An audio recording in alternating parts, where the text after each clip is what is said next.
3 weeks before the wedding, my fiancée slid a pen across the counter and told me trust looks like a signature. The document under it put her name on my house, everything I'd built. I almost signed. I loved her. For a year she'd said it. The same 3 words, the same soft voice, the same practiced pause every single night. Then I came home early. She was in the kitchen, phone to her ear, easy and cold. "Once the paper's clear, we're done," she said. "He's sweet. He'll sign."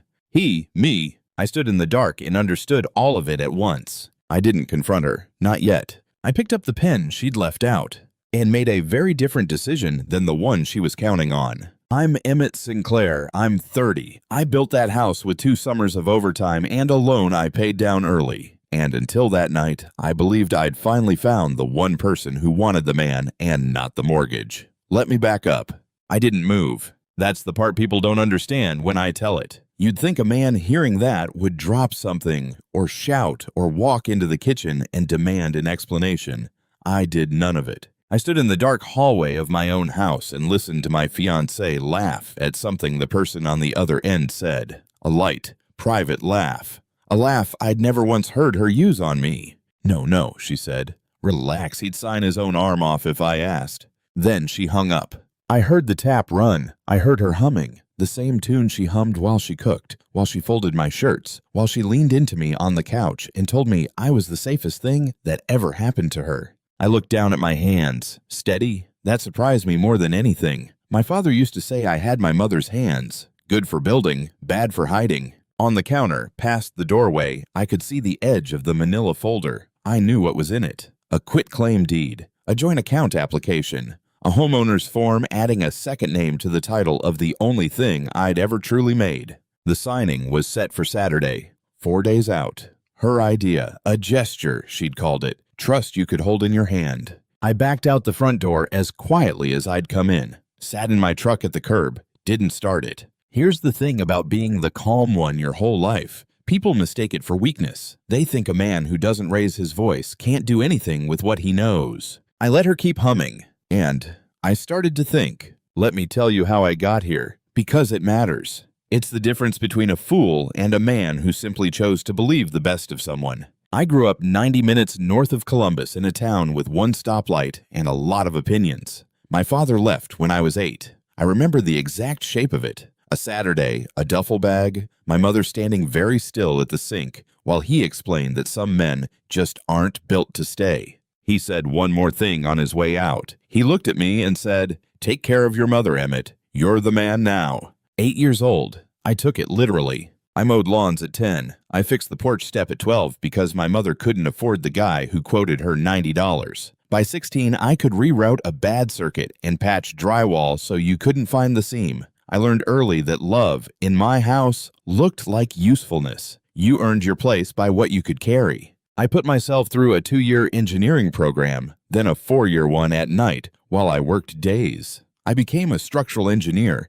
I make sure things don't fall down. There's a joke in there, and I know it. 4 years ago, I bought a wreck of a house on Delmore Street. Foundation cracked, roof shot, wiring from before I was born. Everybody told me to walk away. I gutted it myself over 2 summers.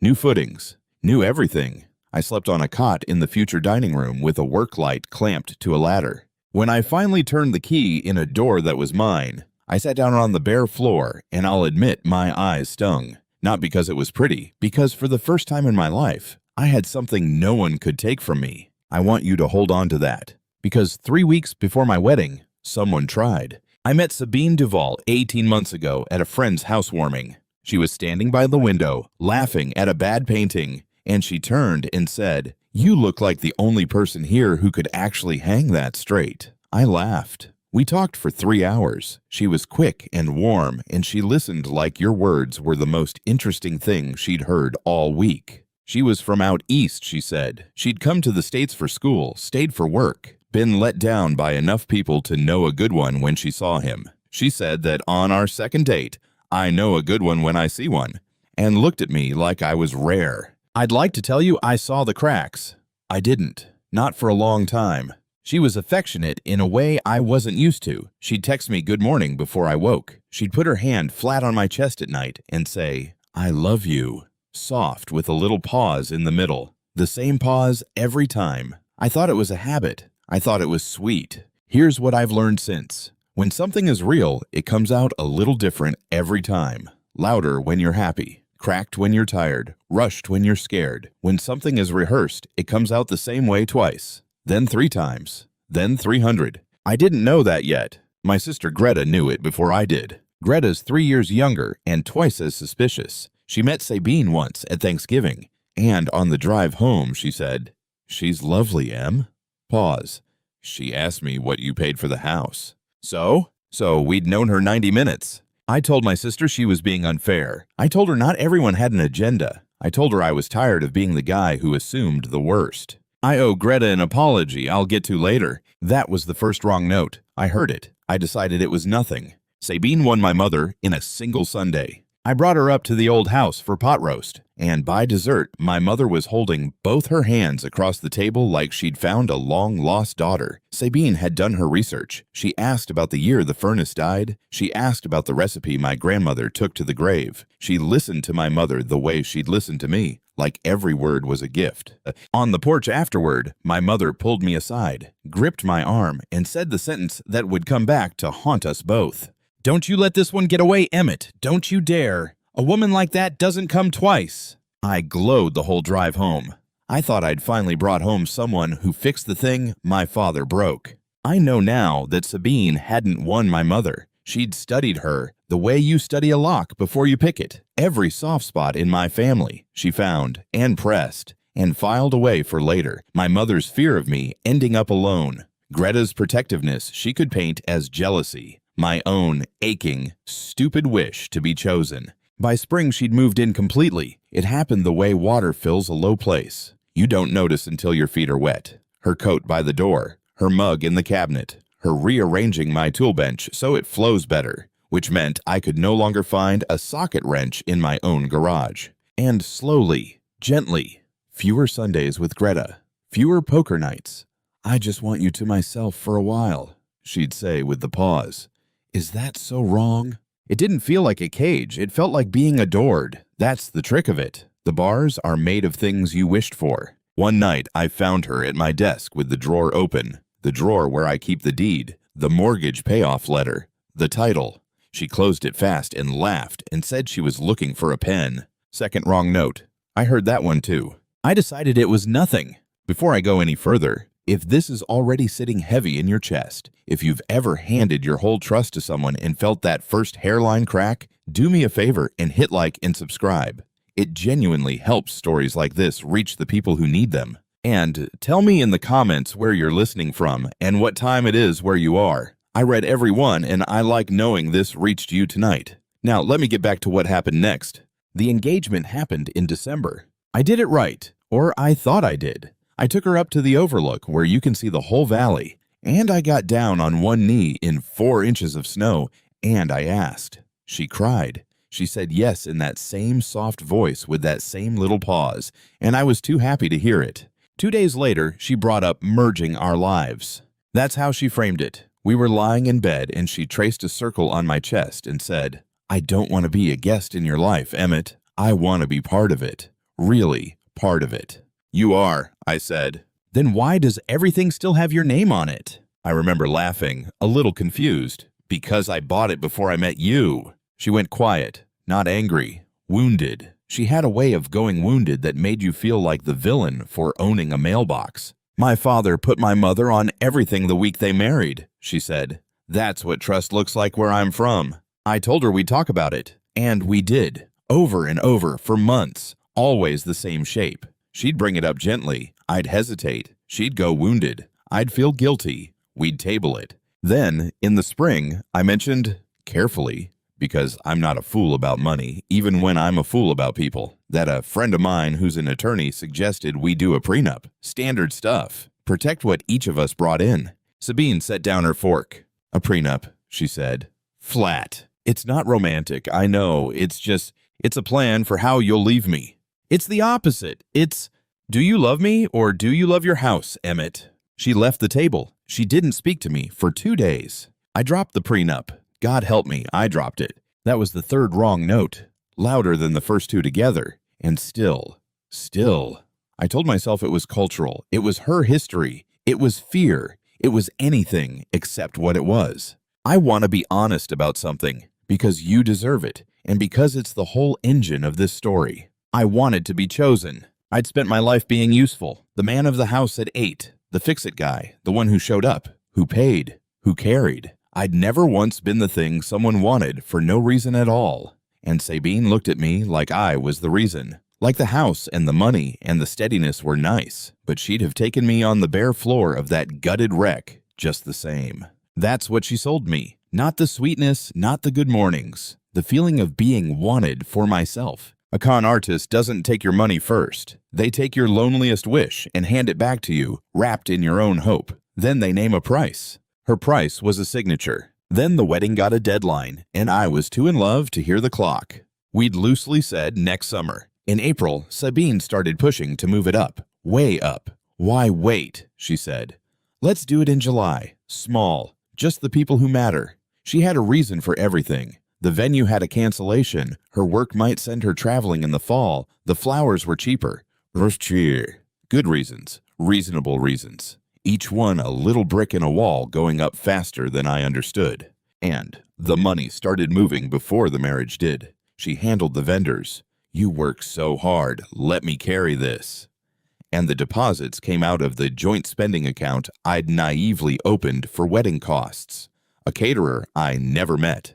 A photographer who never called me back. $1,100 here, $2,000 there. When I asked for receipts, she'd wave a hand and say, "Do you really want to spend our engagement auditing me?" and go wounded, and I'd back off. I found out later most of those vendors didn't exist. The money went somewhere else, to a man I hadn't met yet. She was draining the small account to test whether I'd notice, and to keep herself afloat until she got her hands on the big one, the one with the house attached. But that spring, I noticed nothing. I was picking a tie. I was learning her favorite song for the first dance. I was the happiest, blindest man in Ohio. Then came June, and the folder, and the pen, and the sentence that took the floor out from under me. Once the paper's clear, we're done. He's sweet. He'll sign. And I finally heard the pause in "I love you" for what it was. Not tenderness. A breath. The breath an actor takes before a line. I didn't sleep that night. I lay next to her and listened to her breathe and did the coldest math of my life. Here's what I knew. Here's what I didn't. I knew she'd said, "Once the paper's clear." Papers, not the deed. The deed doesn't clear. Immigration papers clear. Status papers. That's a phrase with a specific meaning. And it landed in me like a key in a lock. I knew there was a "he'll sign," meaning the plan required my signature to work, and hadn't worked yet. I knew there was someone on the other end of that phone she spoke to like a partner. Easy. Intimate. Not a friend. A stakeholder. What I didn't know was everything that mattered. Who he was. What exactly they were after. Whether I was crazy. Whether I'd misheard. Whether one overheard sentence could really unmake a year. So the next morning, I did the two things I do when the ground moves. I did not confront. And I called a professional. I told Sabine I had an early site inspection. I drove 40 minutes to the office of Frederick Calloway, who'd handled my mother's estate and my mentors before that. Frederick is 60-something, silver, slow-talking, and he has never once in my life been wrong about a person. I told him everything. The house, the joint account, the prenup she killed, the phone call. He didn't gasp. He didn't tell me I was overreacting. He took out a legal pad and asked me one question. "Emmett," he said, "have you signed anything yet?"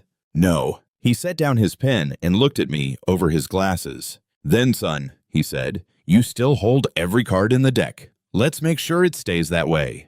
That was the first moment I stopped drowning, and it's where the real story starts. Frederick laid it out plainly, and I'm going to give it to you plainly, because I've since learned how many good people don't know this until it's too late. "Right now," he said, "you own your house outright. In your name, free of her. The second you add her to that deed, half of it is a gift, and gifts are very hard to take back. So we do not sign. Not Saturday, not ever, not under pressure." She's going to ask why. Let her ask. My attorney advised me to wait until after the wedding is a complete sentence. It's also true because I'm advising it right now. And if she's using the marriage for... He held up a hand. Slow down. You don't know that. You heard one call. Don't build a courtroom out of one sentence. He leaned forward. But you protect yourself either way, because protecting yourself is smart, whether she's a saint or a scheme. You understand the difference? I'm not telling you she's guilty. I'm telling you to stop handing your house to anyone before a wedding. That's just true. I'll never forget that. He refused to let me convict her on a headache and a sentence. He made me stay fair. It made everything that came after cleaner. One more thing, he said, and this is the part that mattered most. If you were to marry and sponsor someone, you'd sign a form, an affidavit of support, federal. It makes you financially responsible for them for years, and a prenup can't undo it. That's a real obligation, and people walk into it blind. But here's the good news for you. He almost smiled. You're not married yet. You haven't filed anything. There is nothing to undo. You are, at this moment, a completely free man. A free man. I drove home the long way, past the overlook where I'd proposed, and I said it out loud to the empty truck. A free man. It didn't feel like freedom yet. It felt like grief. But it was a place to stand. For the next several days, I did something I'm not proud of and would do again. I watched, not through her phone. I never touched her phone, and I want you to know that, because the moment I go through her private things, I become a little bit of what she was. Frederick warned me off it too. Don't gather it dirty. Anything you learn by snooping is worthless and turns you into the bad guy. Just live in your house and keep your eyes open. So I kept my eyes open, and I learned more by simply paying attention than I ever could have by stealing it. The first thing I noticed was the garage. Sabine had started taking calls out there. She'd feel her phone buzz, glance at the screen, and drift toward the door to the garage with a soft, "It's just work." She was never on the phone for work in 18 months. Now it was 3-4 times a day. She'd come back with her jaw a little tight and her smile a little fixed. And once, when I passed the garage window carrying the recycling, I saw her pacing with one hand pressed to her forehead, saying something short and sharp, nothing like the woman who hummed while she cooked. I didn't listen at the door. I just noted it. A woman with a second life runs a second face, and the seam between them shows if you stop looking at only the one she gives you. A few days later, I tested the fall. "Whatever happened with that work trip they might send you on?" I asked, casual, passing her the salt. "The one you said might come up in the autumn?" She didn't miss a beat out loud, but her knife paused over the butter. "Nothing's confirmed," she said. "Why?" "Just thinking about the honeymoon. Timing. Let's not plan around maybe," she said and smiled and changed the subject, and I understood that the work trip was never a trip. It was the deadline dressed up in a reason a loving fiancé wouldn't question. By fall, she had to be in status, or it all fell apart. She'd been telling me the truth for months, in a language I'd only just learned to read. There was a fitting that week, not for me, for her, a dress. She wanted me along for the after dinner, just us. So I sat in a chair outside a curtain in a bright shop while a kind, tired seamstress, with pins in her mouth, knelt at the hem. The seamstress asked the wrong thing, warmly, "And how did you two meet?"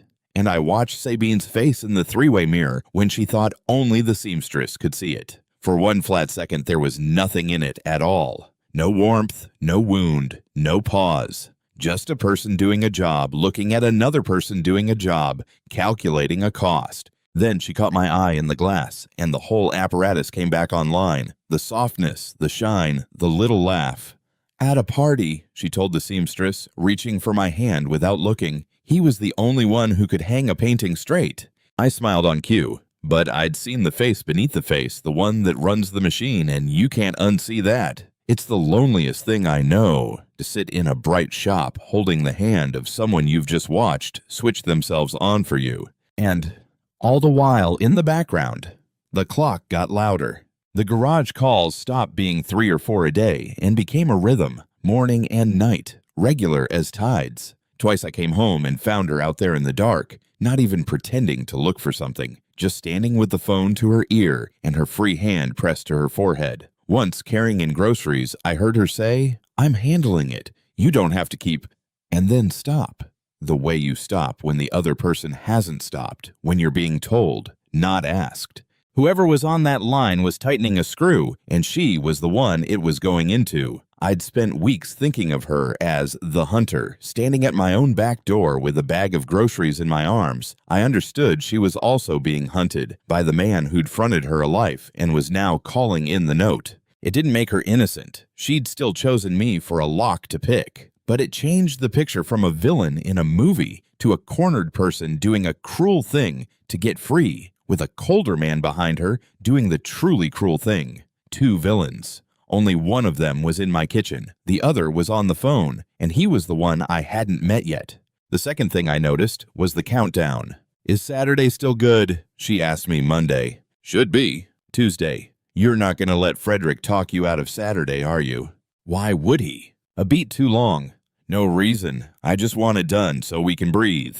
Wednesday, she asked again, and this time she framed it as romance. I keep dreaming about it being really ours. But her hand was on the folder when she said it, 3 fingers resting on the manila like she could will my signature onto the page. That's the tell I'll never forget. Not the words. The hand on the folder. A woman in love wants the wedding. A woman on a clock wants the paperwork and can't quite hide which one keeps her up at night. I tested it once. Gently. I said, "What if we skip the deed thing entirely? Just got married, kept our stuff separate, kept it simple."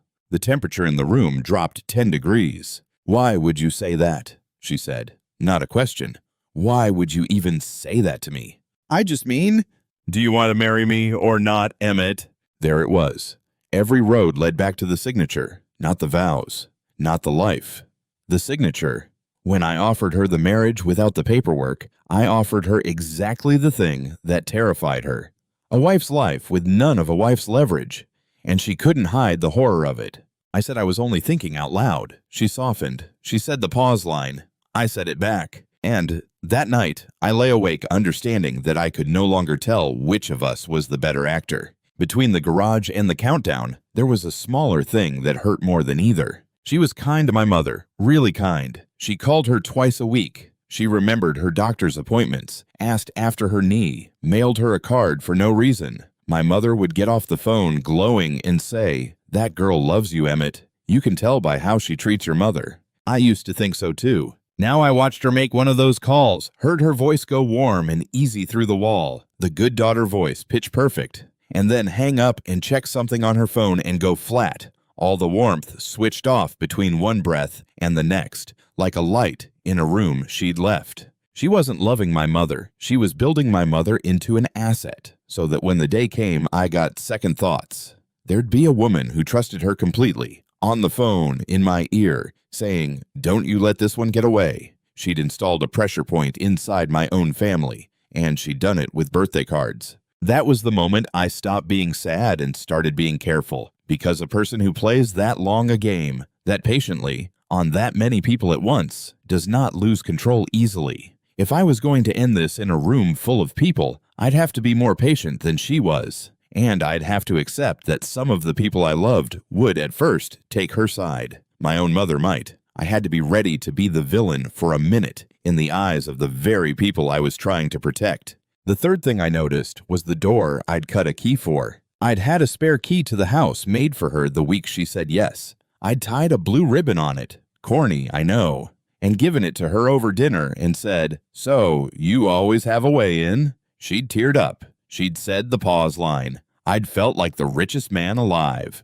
Now I watched that key sit on the hook by the door, untouched, day after day. She had her own key already, of course, but this one, the ribboned one, the one that was supposed to mean something, she never carried it. It hung there like a small blue accusation. I'd thought giving someone a way in was the same as being loved. She'd never needed a way in. She needed a way out. With the house in her hand and my name was the only door left. I took the ribboned key off the hook one night and put it in my pocket. I don't fully know why. I think part of me needed to hold the one thing I could still take back. Let me ask you something, because I genuinely want to know before we go on.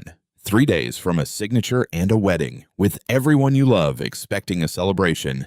Would you have confronted her that night? Or would you have done what I did and waited to be certain? Sit with it a second. Because what I decided next surprised even me. Signing Saturday came, and I had to give the performance of my life to a woman who performs for a living. She made breakfast. She'd done her hair. "Big day," she said, and squeezed my hand across the table. And the pause when she said, "I'm so happy," was the same pause it always was, and now I could hear the metronome under it. The appointment was at 11 at the bank to notarize the deed and open the joint account. At 10:15, I set down my coffee and said evenly, "I talked to Frederick last night, my attorney. He says we shouldn't co-title anything until after the wedding. Something about gift tax timing and the mortgage. He was firm about it." I watched her face for a quarter of a second, less. Something moved behind her eyes. A calculation. A door closing. Another opening. Then it was gone, folded back under warm, wounded understanding. "Oh," she said. "Of course. Whatever, smart." A smile. "After the wedding, then." But her hand, flat on the table, had gone very still, and when she stood to clear the plates, she rose a beat too fast, and a glass tipped, and she caught it, and for one instant the calm cracked, and I saw underneath it something I'd never seen on her face before. Not sadness, panic. She carried the plates to the sink, and I heard her phone buzz, and she drifted toward the garage, and through the door before it shut, I heard 3 words, low and flat, in a voice with no music in it at all. "He didn't sign." Then, sharper, I know, I'll handle it." I sat in my beautiful kitchen, in the house I built with my own hands, and I finally let myself feel the thing I'd been holding off all week. I kept waiting for rage. It never came. What came was the oldest ache I have, the one from the sink and the duffel bag, and you're the man now. Once again, I was not a person to someone. I was a function, and the moment I stopped performing the function, the love turned off like a tap. The confirmation I didn't go looking for came to me 2 days later on the kitchen island in daylight. We share an old tablet. It lives on the island. Recipes, the grocery list, the wedding guest count, nothing secret. We'd logged it into a shared account a year back and never thought about it again. That morning, I was scrolling the guest list, coffee in hand, when a message notification slid down from the top of the screen. It wasn't from her phone in the other room. It was mirrored to the shared account. One line from a contact saved only as J. "Did he sign yet? Clock's running. She needs to be in status by fall or it all falls apart." I read it 3 times. In status, a deadline in the fall, a she, a he, a clock. I didn't open it. I didn't reply. I didn't go digging through anything private. Frederick had been clear, and I meant to stay clean. I just stood there and let one line I hadn't gone hunting for confirm what a headache and a phone call had only whispered. There was a man called Jay. There was a deadline in the fall. And everything hinged on my signature, which hadn't come. I took one photograph of the screen to show Frederick, so a professional could tell me what a professional made of it. Then I set the tablet back exactly where it had been, angled the same way, coffee ring and all. Because here's what I'd worked out about being the calm one. The whole plan depended on me being asleep, on me being the sweet, useful man who'd sign his own arm off if she asked. Every hour she believed I was still asleep was an hour I could see the whole board and she couldn't. She thought I was a mark. I let her keep thinking it, and I kept, very quietly, building. I brought the photo to Frederick. He studied it a long time. "Well," he said finally, "that's not nothing. But listen to me, because this is where good men ruin themselves." He set the phone down. "You will not build your exit on this. It came to a shared device, fine. It isn't stolen, but you will not wave it in her face. You will not threaten her with it, and you will not send it to anyone with a badge to get even. Do you understand me? Why not? If there's a fall deadline, if this is what it looks like. Because the second you try to get her deported to feel like less of a fool, you stop being the man who is wronged and start being a man with a grudge and a weapon, and because you don't need it." He leaned forward. "Think about what she needs. She needs to be married to you, and she needs you to have signed the affidavit that makes you her sponsor. That federal form, the one a prenup can't undo. That's the trap. That's what in status by fall would cost you. Years of legal responsibility for a stranger, on paper, enforceable, whether you stay married or not." He tapped the table. "You haven't signed it. You haven't married her. You haven't filed a thing. So there is no trap. There's just a wedding you're going to call off. You don't go to war with a scheme like this, Emmett. You decline to be its foundation, out loud, where people can see. That's the whole sword. The most devastating thing you can do to a plan that needs you asleep is to wake up and calmly say no. I've thought about that sentence 100 times since. Wake up and calmly say no. There's a family dinner, I said slowly. 2 weeks out. Both sides. 24 people. Her idea. Frederick nodded once, like a man watching a beam set true. That, he said, sounds like daylight. I made 2 phone calls, and both of them broke my heart a little. The first was to Greta, my sister. I told her everything. The call, the pause, the folder, the vendors, the garage, all of it. And there was a long silence on the line, and then she said, in a very small voice, I hate that I was right. You weren't cruel about it, I said. You were just paying attention. I wasn't. You wanted it to be real, Em. That's not a crime. Will you come to this family dinner? 2 weeks out. I might need someone in that room who knows the truth before I say it. I will bury my whole calendar, she said. I'll be there. And Em, whatever you do, don't do it in a text. Don't be like Dad. Say it to her face. I hadn't told her that was already the plan. That's how I knew she was mine, and Sabine never had been. The second call I didn't make. It found me. 2 days later, my phone rang from a number I didn't know. A woman's voice, low and fast. Is this Emmett? You don't know me. I'm Camille. I'm a friend of Sabine's. My chest went tight. Okay, I can't do this anymore, she said, and her voice was shaking. I helped. At the start. I thought it was just paperwork. I thought you'd both walk away fine. And then I met you at that barbecue in April, and you fixed my car in the driveway and didn't even mention it after, and I... She stopped. You're a good man, and they're going to gut you. And I helped. Who's they? A breath. Her and Julianne. There it was. A name. A person. And a woman crying on the phone. Because she couldn't watch it happen anymore. Greta, meanwhile, had appointed herself my investigator, and she was better at it than either of us expected. The caterer, she said on the phone 2 nights later, the one Sabine paid a $2,000 deposit to. I called them. And? There's no booking under your name, or hers, or the date. A pause. M. I called 4 of the vendors off the spreadsheet she gave you. 2 don't have you in their system at all. One's a real bakery that's never heard of either of you. And 1 number just rings to a voicemail. A man's voice saying, leave it. No business name. I sat down on my stairs. The money didn't go to a wedding, Greta said quietly.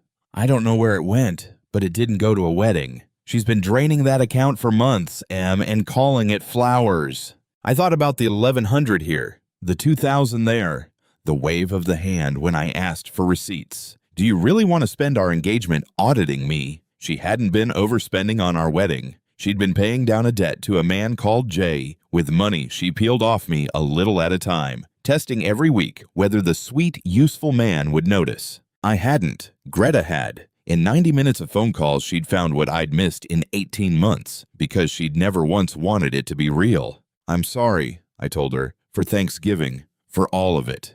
Don't, she said, and her voice went rough. Just let me help you get out. That's the apology I want. Camille wanted to meet in person, once, before the dinner. Somewhere Sabine and Julianne would never look. We picked a coffee shop 2 towns over on a weekday morning. And she came in a hood like she was in a movie, except the fear was completely real. She was younger than I expected. She held her cup with both hands and couldn't stop them shaking. He has things on me, she said, before I could ask anything. Julianne, that's how it works. He does you a favor first. Money, a place to stay, a problem made to disappear. And then you belong to him. I got in at 19, and I've been paying it back in favors ever since. Finding people, making introductions. Her eyes filled. You were supposed to be an introduction. A lonely guy with a paid-off house. That's all you were on the sheet. Why are you telling me? She was quiet a long moment. Because you fixed my car and didn't tell anyone. Because you're the first Mark I ever met who made me feel like garbage for what I do. She wiped her face with the back of her hand. Good for building, bad for hiding, I thought, and almost laughed. Because it's my line, and here was a near stranger doing it too. I want out. I don't know how, but I'm not going to help him hollow out one more good person to stay in his good graces. Will you say it out loud? At the dinner, once. The fear that crossed her face was total. She looked, for a second, exactly like Sabine had looked catching that glass. Panic under a person doing the math on their own survival. "I'll try," she whispered. "God help me.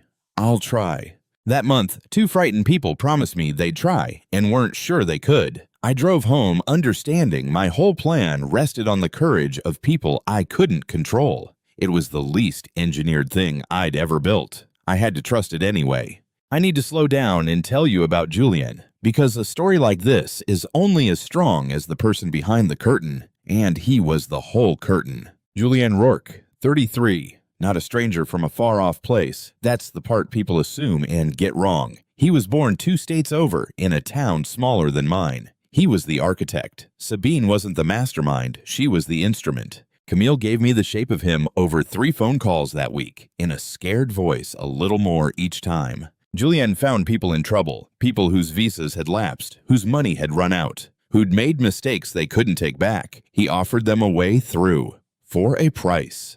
He'd front the money, the coaching, the story. He'd tell them exactly how to be loved. He'd teach them the pauses. And when the mark had signed everything over, Julian collected half the house, the accounts, sometimes more. The person got their status. Julian got the leverage. The mark got a quiet divorce and a lesson he'd never tell anyone about.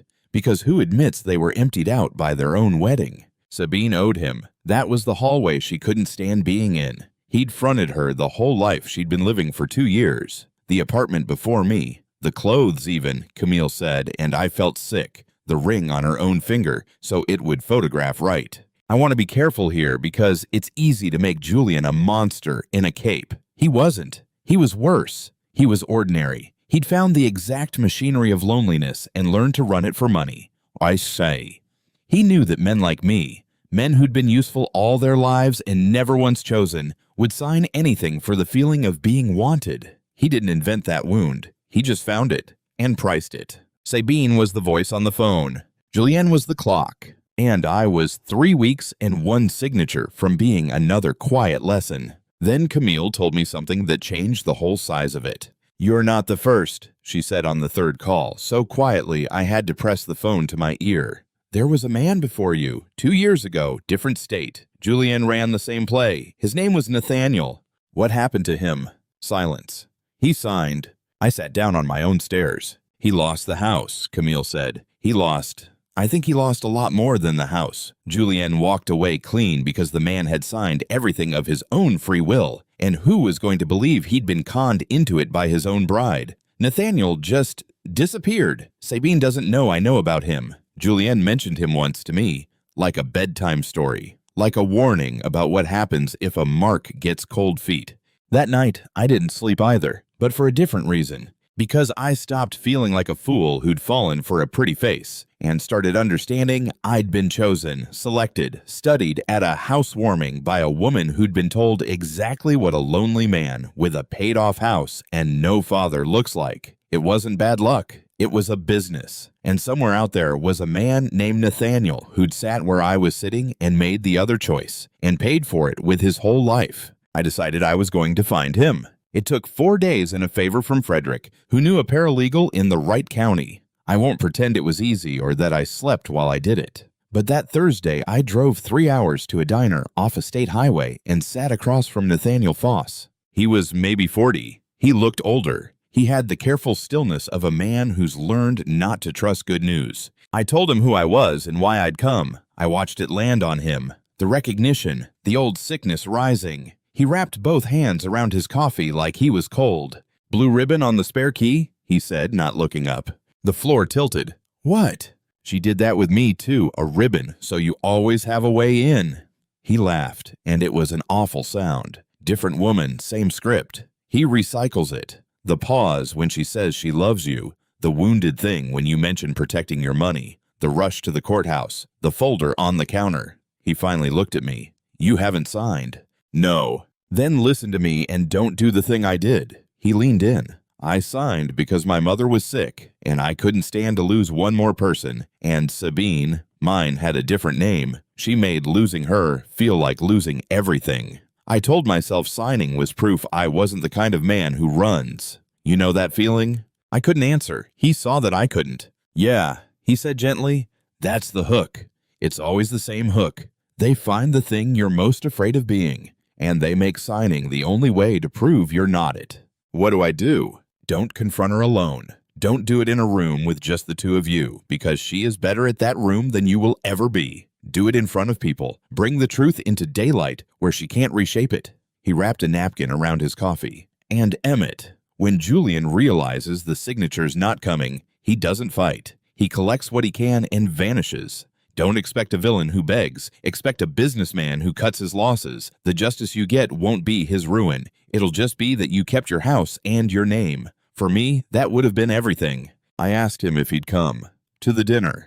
Be in the room. He looked at his hands for a long time. I don't know if I can walk back into it, he said, but I'll think about it. And Emmett, whatever I decide, you already did the one thing I couldn't. You woke up. Hold on to that no matter what happens in that room. I drove home in the dark, understanding my situation completely for the first time. This wasn't a broken engagement. It was an escape. The night after I met Nathaniel, I drove to the Overlook, the place I'd proposed. I needed to grieve it somewhere, once, on purpose, so it wouldn't leak out sideways in that dinner. I sat on the hood of my truck in the cold and let it hurt. I thought about my father's duffel bag. I thought about the cot in the gutted dining room and the work light clamped to the ladder. I thought about how the entire architecture of my life had been poured on a single footing. Be useful enough, and no one leaves. And I finally saw the crack in that footing, the one I'd been building over for 30 years. If the only reason someone stays is what you provide, they never stayed for you at all. They stayed for the provision. Cut off the provision and you find out exactly what you were worth to them, which is nothing, which is a signature, which is a lock worth picking. I'd been about to hand her the last brick of myself to keep her from leaving, to prove I wasn't the man who gets left. And that, right there, was the whole hook, the one Nathaniel named across a diner table. They find the thing you're most afraid of being, and they make signing the only way to prove you're not it. I let myself cry once in the cold, where no one could see and no one could give me a face about it. Then I wiped it off with the back of my hand and made 3 decisions on that hood in the dark. 1, I would not marry her. Done. Clean. Final. 2, I would not do it in the dark or in a text or with a duffel bag. I'd been left that way once at 8, and I would not become the thing that had been done to me, not even to someone who'd earned it. I'd end it face to face with the truth, in daylight. In front of people, the way Nathaniel wished he had. 3, I would not weaponize what she was. I didn't know her whole story, what corner she was in, who'd put her there, what deadline was closing over her head. I would protect myself completely, my house, my name, my dignity, and then let her own choices be her own consequences. I would not become her villain to feel like less of a fool. I want to be clear about that last one because it's the easiest thing in the world to get wrong when you're this hurt. Plenty of people come to this country and build real lives and love real people, and I'll be damned if my heartbreak turns me into a man who treats where someone's from as the crime. Sabine's crime wasn't her passport. It was that she looked me in the eye every night for a year and rehearsed loving me. I could hate the lie without hating the whole idea of a person who needed a country. I decided to. I drove home. She was asleep or pretending. I lay down beside a stranger and finished planning a goodbye. Not all of those 2 weeks were heavy. Greta made sure of that. She started coming by to help with wedding stuff, which was a cover for keeping me from spiraling. We'd sit on the half-finished back porch with takeout, and she'd make me laugh in that awful, saving way sisters can. You know what kills me, she said one night, mouth full of lo mein. You vetted the foundation of this house for 6 months. Soil samples, load calculations. But a woman says you hang paintings straight, and you're picking out china. That's not, I started and then just laughed, because it was. I'm putting it on your tombstone, she said. Here lies Emmett. He checked the footings and married the fraud. I didn't marry her. Not yet, you disaster. That's what I'm here for. She bumped my shoulder with hers, then quieter, all the joke gone. I've got you. Whatever happens in that room, if it goes sideways, if nobody backs you up, if Mom loses it, I'm across the table and I'm not moving. Okay? I couldn't answer. She saw that I couldn't. Okay, she said, for both of us. and stole the last egg roll. That was the most loved I'd felt in 18 months. Not adored, not chosen for what I could carry, just kept. It turns out I'd had the real thing sitting 3 years younger across the table the whole time, telling me the truth I didn't want to hear, which is exactly what the real thing does. I had 2 weeks to be the most convincing sleeping man in Ohio. I don't recommend it. Living beside someone you've decided to leave while they perform love at you across the breakfast table is a special kind of hollow. She'd say the pause line and I'd say it back and hate the taste of it. She'd curl into me on the couch and I'd lie there like a plank counting the days. But something strange happened in those 2 weeks. Now that I wasn't trying to earn her, I started to actually see her. I saw how tired she was under the glow. I saw her take a call in the garage and come back with red eyes she blamed on onions. I saw her stand in the doorway of the spare room we'd half talked about turning into a nursery. God, we talked about kids, with an expression I couldn't name. And one night, doing dishes out of nowhere, she said, "Do you ever wish you could just start your whole life over? Yeah, well, that's so I be someone with no history?" "Sometimes," I said carefully. She scrubbed a pot that was already clean. "I've made mistakes I can't take back, Emmett. Big ones. Sometimes marrying you feels like the only door out of a hallway I can't stand being in." For 1 second, I almost broke, because that was almost the truth. And the truth from her was so rare, it was like water in a desert. I wanted to turn and say, "I know. I heard. Tell me who put you in the hallway. Let me help you out of it as a friend, if not a husband." But I'd promised myself I wouldn't do it in the dark. So I said, "That's a lot to carry." And she said, "You have no idea," and dried her hands and the softness closed over again like ice over a pond. That was Sabine's one honest moment. It didn't excuse a single thing, but it told me she wasn't a cartoon. She was a cornered person who'd decided the way out of her corner ran straight through me. I understood her better after that. I trusted her less. Both, at once. That's what makes this the hardest story I know how to tell. The hardest room in the house those 2 weeks was the little spare one at the end of the hall. We'd half decided to make it a nursery someday. There was a paint chip still taped to the wall, a soft green she'd picked, holding it up to the light, saying, "For a someday."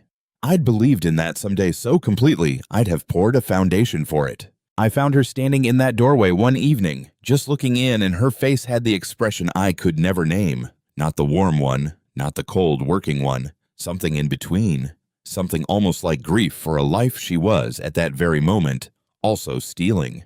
"Do you ever think we move too fast?" she said, not turning around. "Sometimes," I said. "I do." A long pause, and this one wasn't loaded. It was just tired. "You're a good man, Emmett. That's the part nobody will believe about how this ends. You were always the good man." She walked away down the hall. I stood in the doorway of the room that was never going to hold anything, with a green paint chip taped to the wall for a someday that had been a lie the whole time, and I let myself feel the size of what I was losing. Not her. Her I'd already lost before I even met her to a man with a spreadsheet. What I was losing was the someday. The green room, the version of my life where being useful had finally been enough. I took the paint chip off the wall. I put it in the drawer with the deed I wasn't going to sign, and I went out to my truck to rehearse, out loud, alone, the truest speech of my life, because I knew that if I froze in that room, if I let one wounded look stop me, I'd end up like Nathaniel, 3 hours away and 3 years gone, wishing I'd spoken. Meanwhile, I made my quiet preparations, and I made them clean. I met with Frederick twice more. We did the boring, unglamorous, devastating work. He confirmed the house was airtight in my name, that I'd signed nothing, filed nothing, sponsored no one. He drafted a short letter, 1 paragraph, I could hand anyone who asked, stating that on my attorney's advice, no assets would be co-titled, and no petition had been or would be filed, not a weapon, a shield, a closed door with a lock. "You keep asking me how to destroy them," Frederick said, tapping the letter. "You don't destroy a plan like this. You just refuse to be part of it, out loud, where witnesses can see. The signature is the whole machine. Withhold the signature in public, and the machine has nothing to run on." "And Julianne?" "Julianne's not your problem to solve. Don't chase him. Men like that lose by continuing to be who they are. Your job is to get yourself and your house out of the road." He looked at me kindly. You're not going to war, Emmett. You're just refusing to donate. I also quietly moved the wedding money. What was left of the small joint account, I drained back into a personal one Sabine couldn't touch the day before the dinner, not to punish her, to stop funding a scheme aimed at me. It's a strange feeling, protecting yourself from the person whose favorite song you learned for a first dance that's never going to happen. Every night, I performed love at the woman performing love at me, and every night I got a little further out the door she thought she was walking me through. 9 days out, Sabine changed the move. She came to me at breakfast, soft and shining, and said she'd had the most romantic idea. Why wait for the wedding at all? Why not slip down to the courthouse this week, just the two of us, and make it real quietly? Our secret, and keep the big day for everyone else. It was elegant. I'll give the machine that. A courthouse marriage this week meant the affidavit, the sponsorship, the paperwork clearing, with the wedding still on the calendar as cover, and no dinner, no daylight, no room full of witnesses. If I'd been asleep, I'd have called it the sweetest thing anyone ever offered me. Let's not, I said gently. I want the day. I want to watch you come down that aisle. I've waited my whole life for it. Her face flickered. The right answer for a groom was the wrong answer for a clock. It's just paperwork, Emmett, she said, and the sweetness thinned. The rest is a party. Since when do you care about a party? Since it's ours, I said, and held her eyes and watched her decide whether to push. She didn't. She smiled and let it go and squeezed my hand, but her thumb pressed too hard on my knuckles. And I understood I'd just cost her something she'd been counting on, and that the screw in the garage would turn harder that night. 2 days later, the pressure stopped being gentle. She'd been crying when I came in from work. Real tears, or the kind she could summon, I could no longer tell. The folder was on the counter again, squared up, pen on top. I need to know, she said, if you actually love me. Because a man who loved me wouldn't have his lawyer building walls against me before we're even married. Do you know how that feels? To be treated like a thief in the house you're about to live in? Sabine, sign it. Her voice broke, and even knowing what I knew, it reached into me. Sign it tonight, and I'll know you meant one word you ever said to me, or don't, and I'll have my answer, and so will you. There it was, the whole thing in a single sentence. Sign, and I proved my love. Refuse, and I was the cold man who never really loved her. The oldest trap she had, aimed at the exact center of the exact wound. The boy who thought love was a thing you proved by what you handed over. I looked at the pen. I looked at the woman crying in my kitchen. And I said the truest thing I could without ending it early, in the dark, alone, the way I'd sworn I wouldn't. I do love you, I said. That's what's going to make Saturday so hard. She heard the wrong thing in it, heard a man softening toward a signature. She wiped her eyes and almost smiled. She didn't know I'd just told her the date of her own undoing. Saturday, the dinner, daylight. That night, while she slept, I walked my own house in the dark. I did it the way I'd walked it 4 years ago when it was a gutted shell and mine, checking the bones, the new footings under the front room, the joists I'd sistered myself, the stair I'd rebuilt twice because the first time wasn't right, and I couldn't live in a house with a stair I didn't trust. Every board in the place was a thing I'd done with my own hands to make one safe room in the world that no one could take from me. And a woman upstairs had looked at all of it and seen collateral. A man on a phone had looked at me and seen an address with a lonely person attached. I put my hand flat on the newel post at the bottom of the stairs. It's a habit. I've done it every night for 4 years. And standing there in the dark, I understood I wasn't protecting a house. Houses are wood and money. I was protecting the 8-year-old who watched a duffel bag go out the door and decided he'd build somewhere no one could ever do that to him again.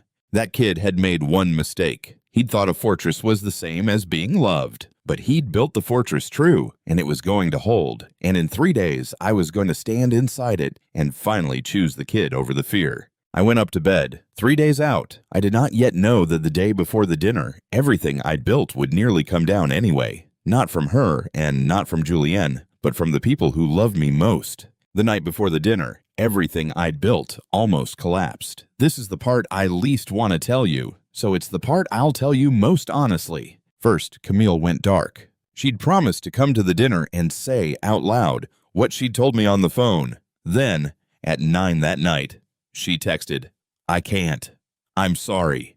If he finds out I talked, he'll ruin me too. Please don't call me again." And she was gone. My one witness. The one person who could turn my overheard sentence into more than a paranoid man's story. Gone. Then Nathaniel called. "I've been sitting in my car outside my own house for an hour trying to decide if I can drive 3 hours to sit in a room with a woman running the play that took my life," he said. "I want to say yes. I don't know if I can. I'm sorry, Emmett. I'm not as brave as you." "You're braver than me," I said. "You survived it." "I'll try. That's all I can promise. I'll try." And then, at 11, my mother called. Someone, I still don't know who, maybe Sabine, maybe just the family grapevine, had told her I was having second thoughts. And my mother, who has loved me fiercely and imperfectly my whole life, got on the phone and, without meaning to, aimed at the exact soft center of me. "Emmett, baby, you're not going to run, are you?" "Mom." "Because your father ran and I watched what it did to a boy to have his father decide he wasn't built to stay. And I could not bear to watch my son grow into a man who does the same thing. This girl loves you. Don't you throw away the one person who chose you because you got scared. You'll end up alone. Alone like..." She didn't finish it. She didn't have to. "Alone like your father. Alone like the man who couldn't stay." I sat on the edge of my bed with the phone against my ear, and I have never in my life felt so completely turned inside out. Because that's the thing about a wound. The people who love you can press it without knowing, and it hurts worse than an enemy ever could. For an hour after she hung up, I doubted all of it. What if I'd built a conspiracy out of a bad call and a lonely woman's guilt? Camille had run. Nathaniel might not come. Frederick had a letter but no proof of anything criminal, and there was Sabine, asleep in the next room, real and warm, who'd said at the sink that I was her only door out of a hallway she couldn't stand. And what kind of man hears that and slams the door? I actually walked into the kitchen. I actually picked up the pen off the manila folder. I stood there with it in my hand at midnight, 3 feet from the woman sleeping in my bed, and I felt the whole gravity of my life pulling me toward the easy thing.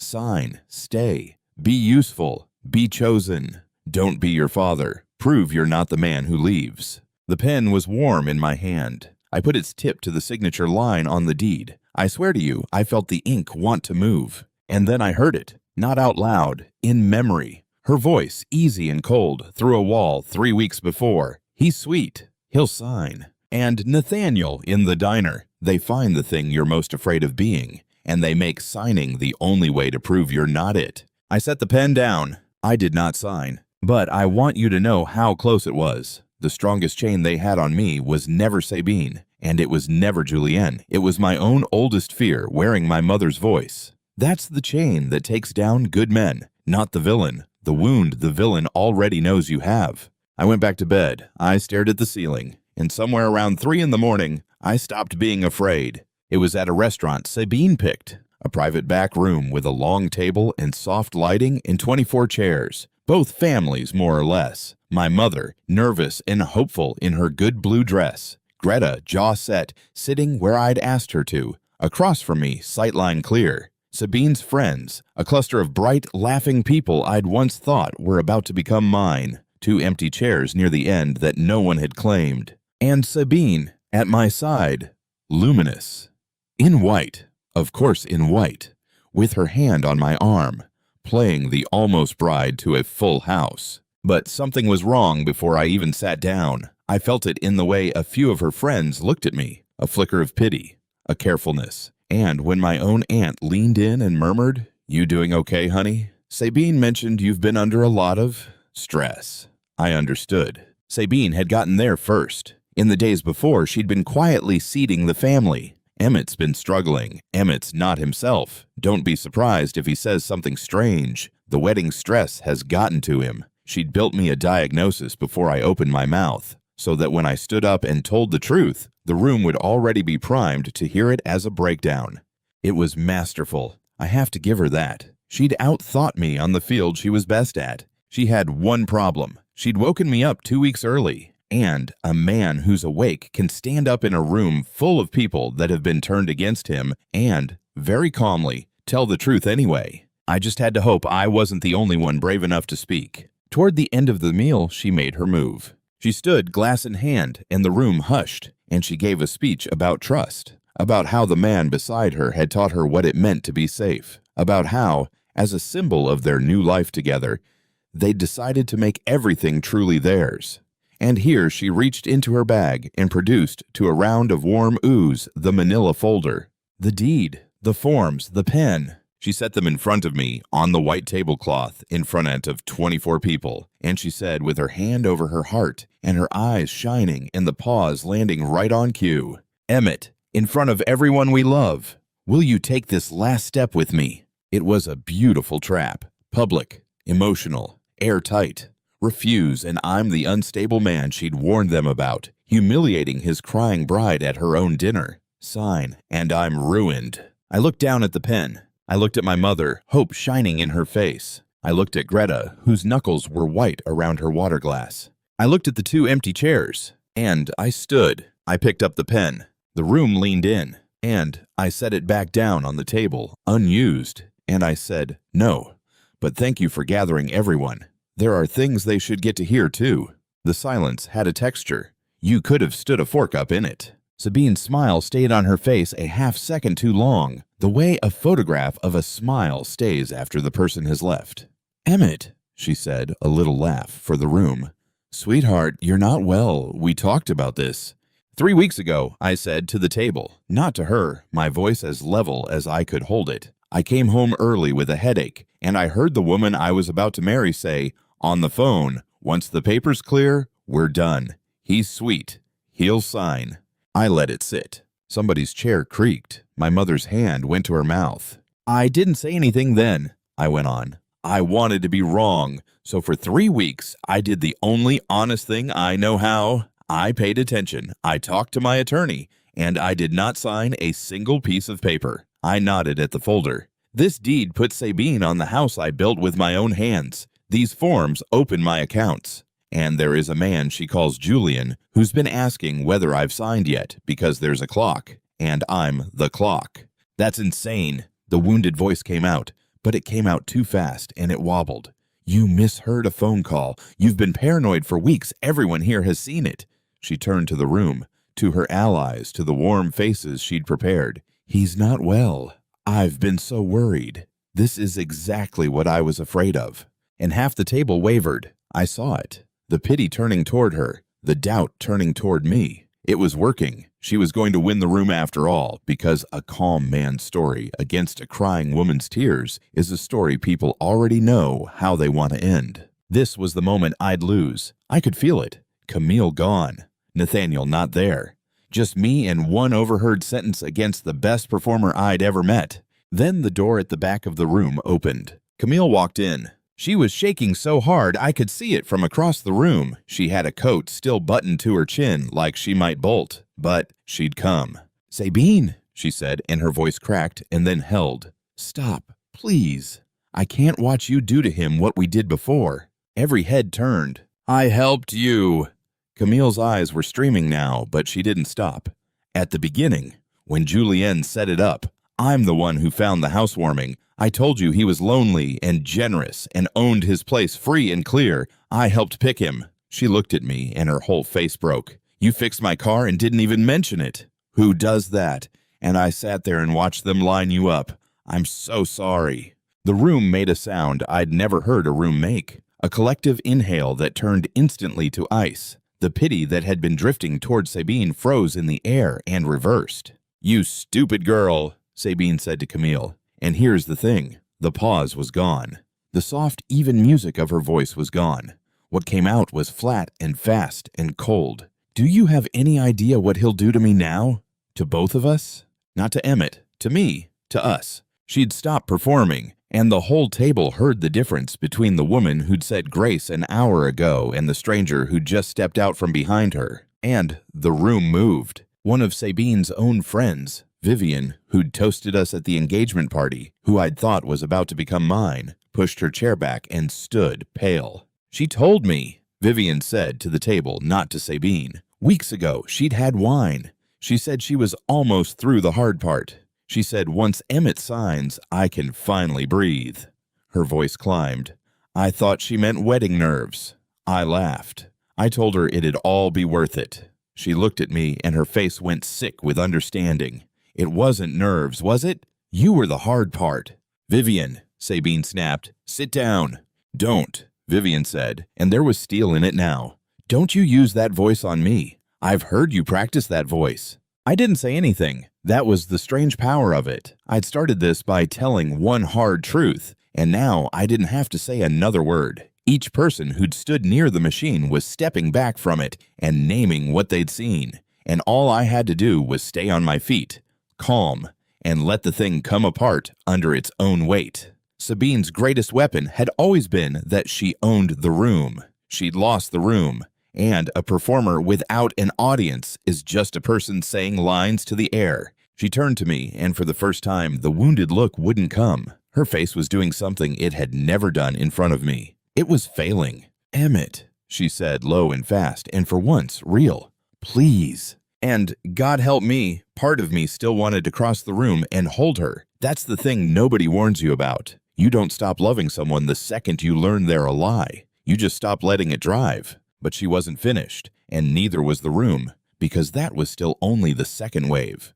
There was one more chair to fill. The door opened again. Nathaniel Foss stood in it, gray-faced, gripping the frame like the floor might give. He'd driven 3 hours, he'd sat in his car, and he'd come in anyway. I'm sorry I'm late, he said to no one, to everyone. Then to the table. My name is Nathaniel. 2 years ago, in another state, I married a woman I met at a party who told me trust looked like a signature. She had a partner named Julianne. She tied a blue ribbon on the spare key she never used and told me I'd always have a way in. His voice was steady in the way of a man who has practiced this in his head 10,000 times and never once out loud. I signed. I lost my house. I lost more than my house. And I promised myself if I ever heard he was doing it again, I would not stay silent to protect my own shame. He looked at Sabine. I don't know your name in this one, but I know the play. I know the pause. I know the folder.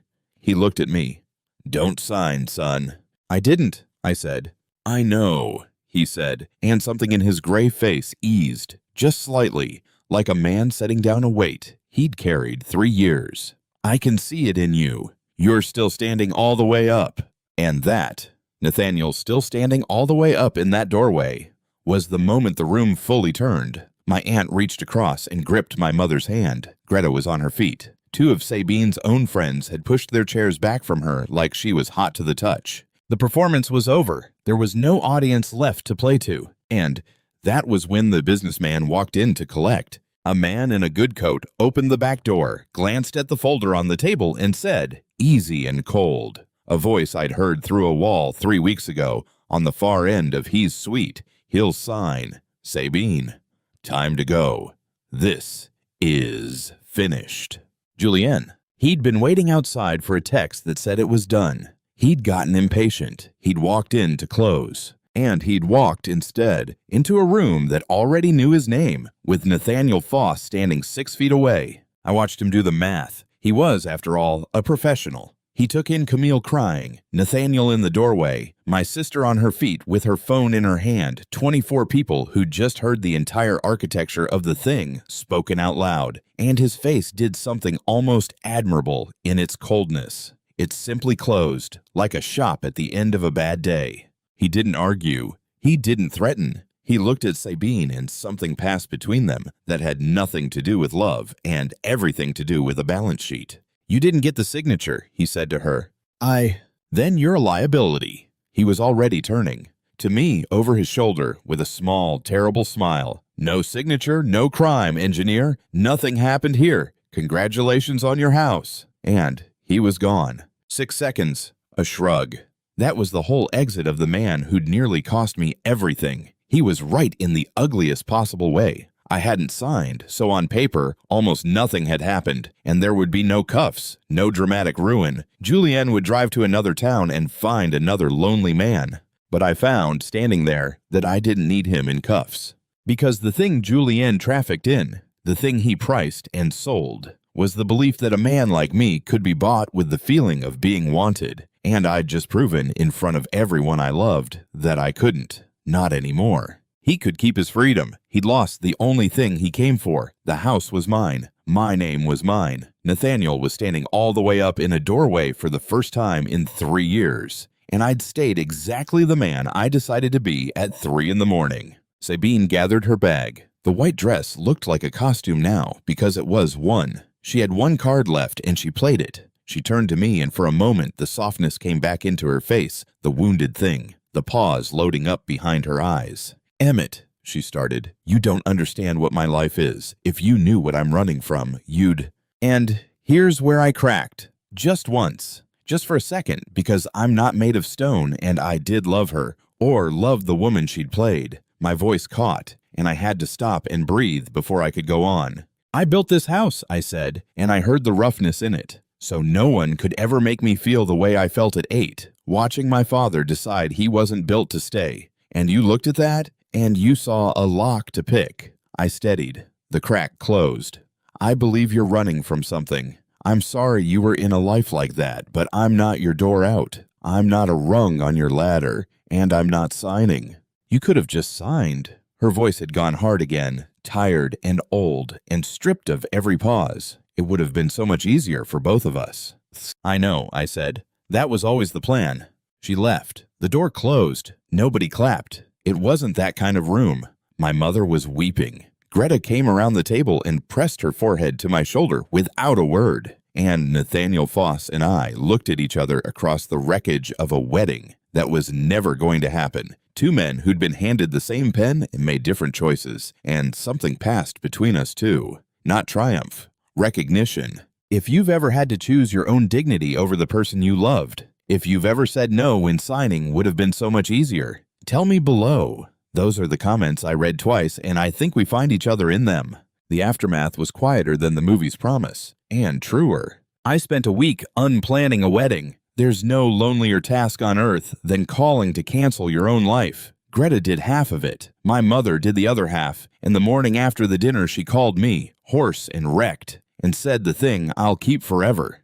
"I told you not to be your father," she said. "And you weren't." He ran from something hard. "You stood in a room full of people I'd turned against you and told the truth anyway. Those aren't the same thing, Emmett. I'm sorry I ever made them sound the same. I'm sorry I almost pushed you to sign." I had to pull over on the highway for that one. Frederick locked everything down clean. Nothing was ever signed, filed, or sponsored. On paper, I'm exactly where I started. A man who owns a house on Delmore Street. I never heard from Sabine or Julianne again. I hope, honestly, that Sabine found an honest door out of her hallway. That's as much as I can give her, and it's more than she'd have given me. Nathaniel and I still talk. He drove home from that dinner, he told me, and slept through the night for the first time in 3 years. He'd carried his shame like a signed confession, and standing up in that doorway had finally let him set it down.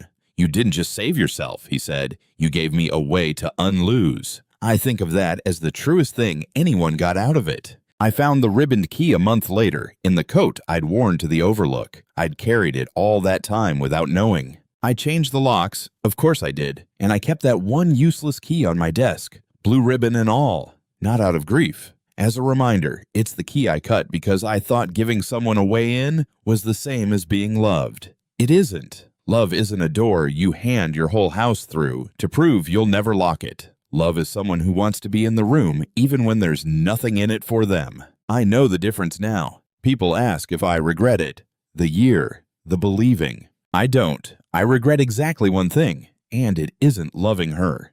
I regret that I spent 30 years thinking I had to earn my place by what I could carry, that I confused being useful with being wanted, so completely that when a stranger looked at my loneliest wish and named a price, I nearly paid it with the one thing I'd made that was truly mine. I don't confuse those things anymore. Last weekend, I finished the back porch I'd been putting off for 2 years. I sat on it in the evening with no one's name on the deed but my own, and I was not alone. Greta was inside, and Nathaniel was driving up next month to see the place, and my mother calls every Sunday now and never once mentions being afraid for me. I wasn't alone, and even if I had been, I'd have been free, and I've learned there's a difference. So if you take one thing from a structural engineer who nearly signed his own foundation away, take this.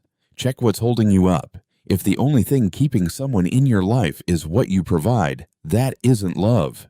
It's a load-bearing lie, and it will come down. Build on the truth instead. It's slower. It's harder. It's the only thing that stands. I didn't sign. Turns out that was the strongest thing I ever built.